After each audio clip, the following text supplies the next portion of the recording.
You can make a lot of mistakes in your backswing, in your takeaway, and even in your setup, and still get away with hitting the golf ball pretty well if you have a proper golf downswing. And so what exactly does that mean? And when people talk about the key components of the downswing, one of the things that gets discussed the most often and is the most important is really sequencing. Sequencing is everything in the downswing. If your sequence is off, and we're talking about sequence, we're talking about the sequence of events or movements that your body does, and hence the club does, from the beginning of the downswing to the impact, is what really determines whether or not you're going to be a good golfer. So if you want to be a good golfer, you need to listen to this. This is going to be pretty important. The downswing and how you sequence it really comes down to one simple key thing, and that is how you load muscles in your body.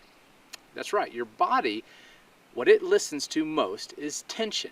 So when you create a lot of tension in muscles, guess what they want to do? They want to release that tension. And so what happens is, if you load the wrong muscles first and they have the highest amount of tension at the top of your backswing, which muscles do you think are going to fire first? Let's put this into practical real world example.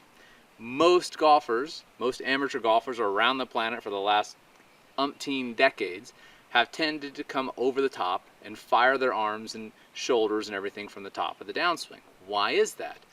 Well, the answer should be pretty simple.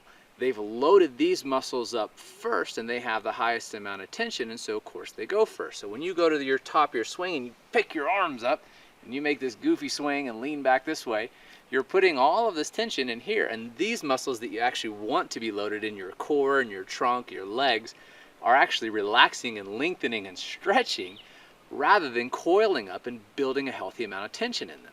So when you pick your arms up, of course your shoulders are really loaded, and so guess what you're going to fire first is your arms and shoulders. Start to spin your shoulders, and of course that's going to get you doing the dreaded over the top move and moving everything out of sequence. So the trick is, how do you sequence things correctly in the downswing to have a proper golf swing? And that is really learning how to load the muscles in your trunk first. If you want, you've heard this a million times.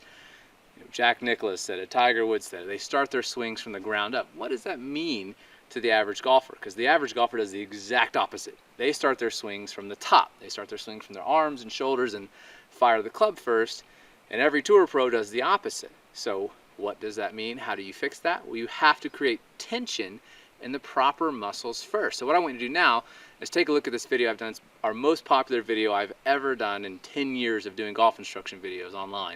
And it's called How to Swing from the Ground Up, and it's going to help you understand how to do all this stuff. If you struggle with slicing, if you struggle with hitting it fat and hanging back on your right leg or spinning your shoulders, this one video will finally help you fix and understand all those things. So click the link in the description or the link you see here on the screen to watch this video and finally learn how to sequence the swing properly once and for all.